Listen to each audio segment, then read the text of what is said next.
bonjour. Heureuse fête de Noël à tout le monde. Vous êtes bénis ce dimanche à cause de votre présence en ce lieu béni, la maison de notre Père, la maison de l'Éternel. Vous êtes également bénis à cause de votre participation à cette célébration spéciale.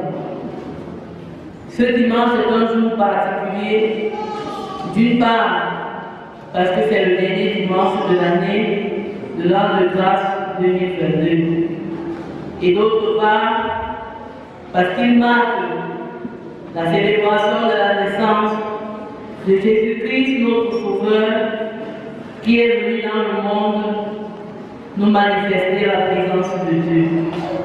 Ce jour, c'est l'apothéose d'une semaine meublée d'activités, de moments de louange et de célébration à la gloire du divin Sauveur. C'est également pour nous l'occasion d'une nouvelle projection orientée par la parole de Dieu qui est notre parfaite boussole. Au terme d'une année qui a eu ses hauts et ses bas, ses défis et challenges, ses succès et échecs, ses attentes et ses réalisations, il est toujours important non seulement de rendre grâce à Dieu, mais également de se relancer, de prendre de nouvelles initiatives sous le guide du Saint-Esprit pour pouvoir entrer triomphalement dans la nouvelle année. La parole de Dieu de ce matin nous révèle et nous rappelle une autre identité de Jésus-Christ. C'est en fait ça l'objectif premier de l'évangile de Jean. Ce témoignage met un accent sur l'essence divine du Seigneur Jésus. C'est pourquoi il s'évertue à révéler l'identité du Christ dans ses multiples dimensions. Par exemple, l'évangile de Jean présente Jésus comme la parole faite chair, comme le chemin, la vérité et la vie, le bon berger, la porte des brebis, la résurrection et la vie, la lumière du monde. C'est sur cet aspect que nous nous attarderons ce matin. Le texte nous dit: en elle était la vie, et la vie était la lumière des hommes. La lumière vit dans les ténèbres, et les ténèbres de l'homme ont reçu. Il y eut un homme envoyé de Dieu, son nom était Jean. Il vint pour servir de témoin, pour rendre témoignage à la lumière, afin que tous puissent par lui. Il n'était pas la lumière, mais il parut pour rendre témoignage à la lumière. Cette lumière était la véritable lumière qui, en venant dans le monde, éclaire tout homme. Jésus-Christ bien-aimé, le Sauveur du monde, est notre lumière. Il est cette lumière qui a brillé dans les ténèbres, mais qui a été rejetée. Nous avons donc, en tant que chrétiens, la responsabilité, comme Jean-Baptiste, de lui rendre témoignage.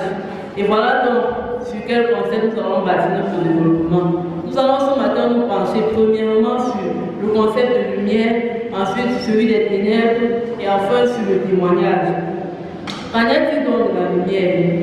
De façon littérale, la lumière est définie comme ce qui éclaire, comme la clarté qui est émise par le soleil ou par toute autre lampe alimentée pour faire disparaître le noir et permettre que les choses visibles, invisibles deviennent visibles. Bibliquement parlant, la lumière, c'est l'opposé des ténèbres. Et d'après le récit de la création, en Genèse 1, la chose que Dieu fit, premièrement venir à l'existence, c'était la lumière. Il dit que la lumière soit et la lumière fut. C'est par elle que Dieu fit distinguer le jour et la nuit. Genèse 1, verset 4 à 5. Dieu appela la lumière jour et les ténèbres nuit.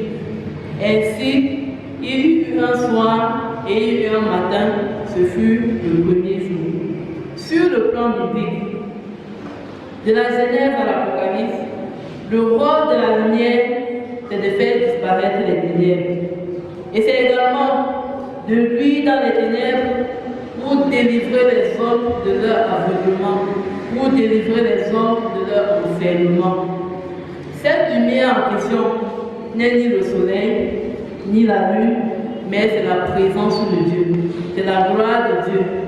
À cet effet, Apocalypse 21, verset 23 dit, la ville, c'est-à-dire la Nouvelle Jérusalem, n'a besoin ni du soleil, ni de la lune pour l'éclairer, car la gloire de Dieu l'éclaire, et l'agneau est son flambeau. Jésus est donc la lumière de Dieu venue pour éclairer le monde. Il le dit de lui-même, je suis la lumière du monde. Celui qui me suit ne marchera pas dans les ténèbres, mais il aura la lumière de la vie.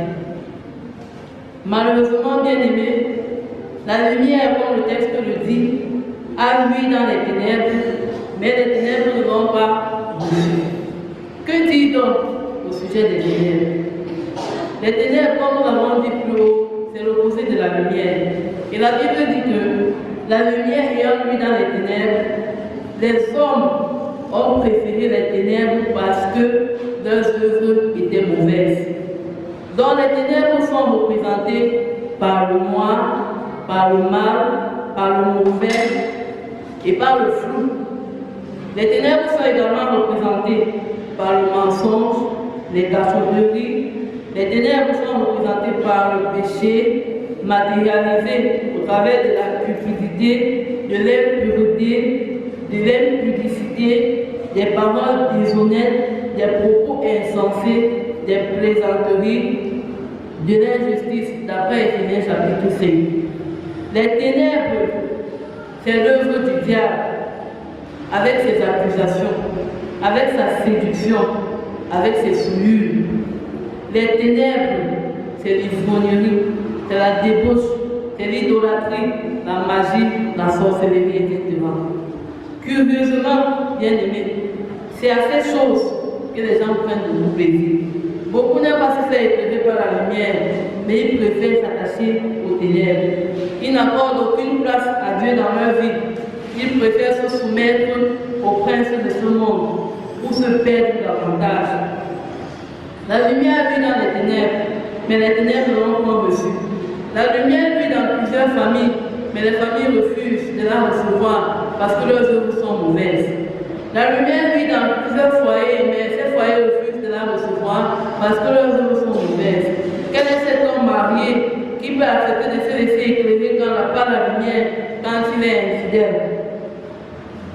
Quelle est cette femme au foyer qui peut se laisser éclairer par la lumière lorsqu'elle sait que ses œuvres ne sont pas bonnes? Quels sont ces jeunes qui peuvent permettre à la lumière de les éclairer alors qu'ils savent qu'ils sont dans le noir et qu'ils commettent des choses abominables?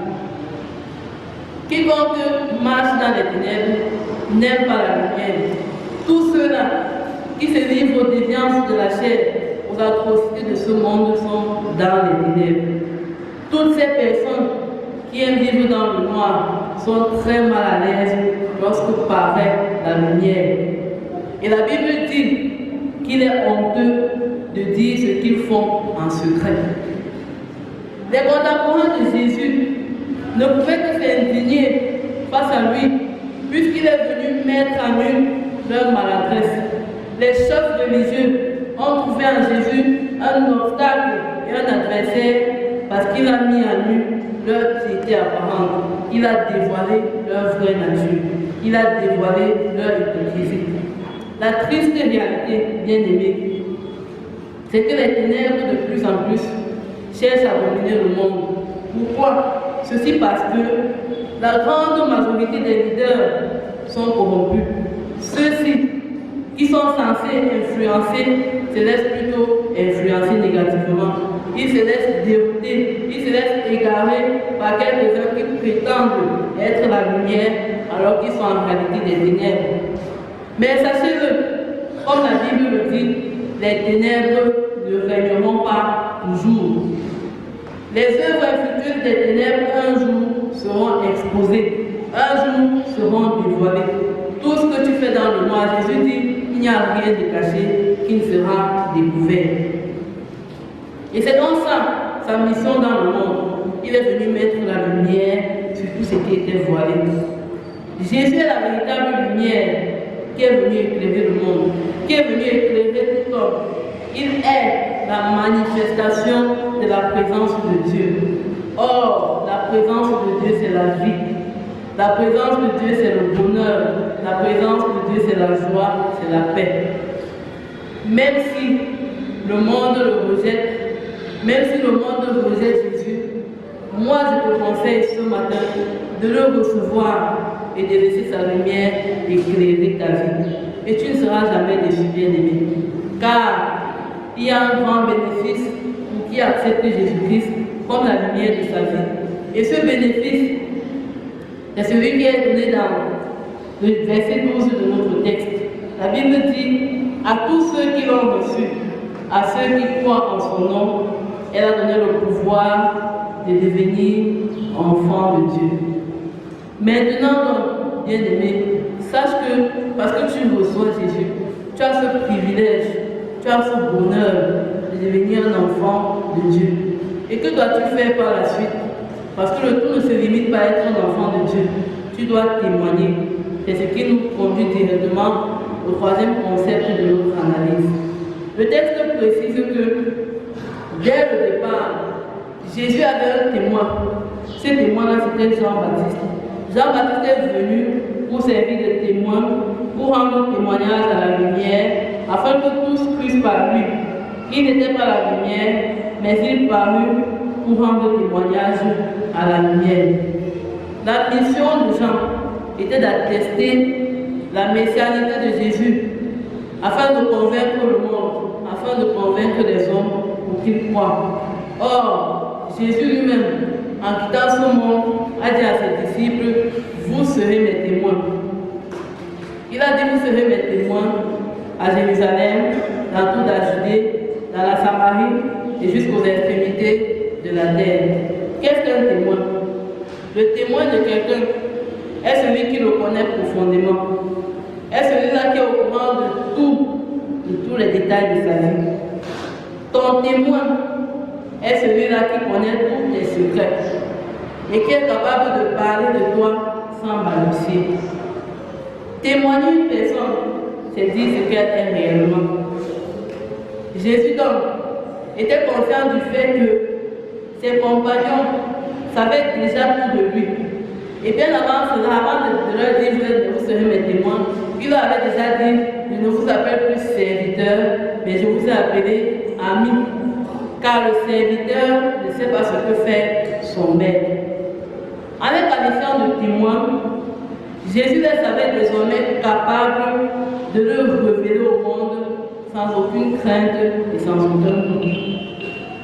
Dans la même lancée, sur les pas de Jean-Baptiste et sur les pas des apôtres, le devoir de tout enfant de Dieu, c'est d'attester au monde que Jésus est la lumière. La mission que Dieu te donne en cette célébration de Noël 2022, c'est celle de rendre témoignage à Jésus-Christ, la lumière du monde.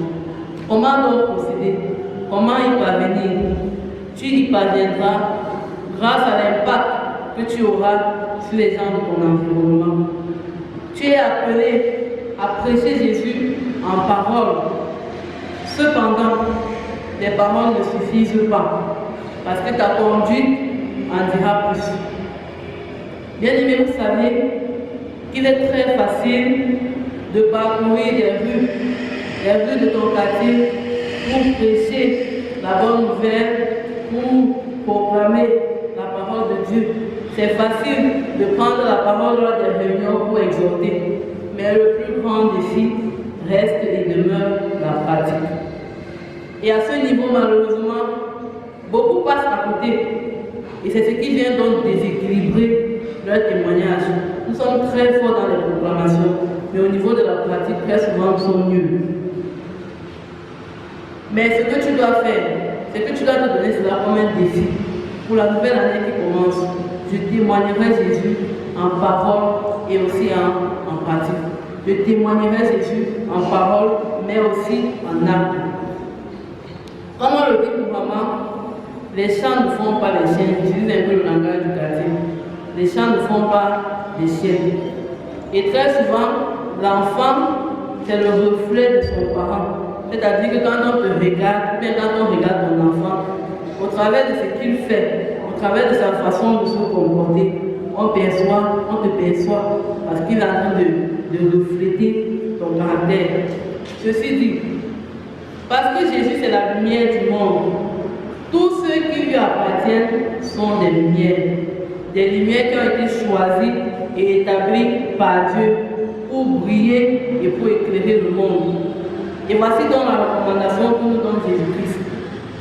La recommandation qu'il donne à ses témoins se trouve dans Matthieu 5, versets 14 à 16. Là, il dit, vous êtes la lumière du monde. Une ville située sur une montagne peut être cachée. On n'allume pas une lampe pour la mettre sous le boisseau, mais on la met sur le chandelier et elle éclaire tous ceux qui sont dans la maison. Que votre lumière luise ainsi devant les hommes, afin qu'ils voient vos bonnes œuvres et qu'ils glorifient votre Père qui est dans les cieux. Voilà la recommandation que Jésus nous donne. Alors, bien aimés, devant tous ceux-là qui refusent de l'accueillir, devant tous ceux-là qui considèrent Jésus comme une invention du blanc pour bernir le noir, que ta lumière luise. Devant tous ceux qui appellent le bien mal et le mal bien, que ta lumière luise. Devant ceux-là qui défendent la thèse selon laquelle la tricherie, la corruption, le mensonge ou la compromission constituent les seules voies à emprunter pour avancer, bien aimé, que ta lumière luise. Face aux amoureux de l'alcool, face aux amoureux du sexe, que ta lumière luise. Face aux amoureux de l'idolâtrie, que ta lumière luise. Et pendant les mouvements de cette fin d'année, pendant que ceux qui t'entourent se livreront au divertissement, aux déviances et aux distractions de toutes sortes, que ta lumière luise. Pendant que tes amis planifient comment ils vont se retrouver en bas de nuit ce soir, chers jeunes, que ta lumière luise. Et retiens bien ceci, même si tu es seul contre tous, ne minimise pas ta lumière, car une petite lumière peut repousser une épaisse couche de ténèbres. Une petite lumière peut repousser une épaisse couche de ténèbres. Fin de citation. En tant que témoin de Jésus-Christ, sache que ta lumière doit briller en permanence. Pour cela, tu dois te laisser alimenter à la source parfaite qui est le Saint-Esprit, afin que tu demeures un témoin fidèle de Jésus-Christ et que ton témoignage demeure authentique pour pouvoir gagner les âmes à la cause du Seigneur et pouvoir également, à travers ton témoignage, peupler le royaume des cieux. Que Dieu bénisse en toi l'écoute de sa parole. Amen.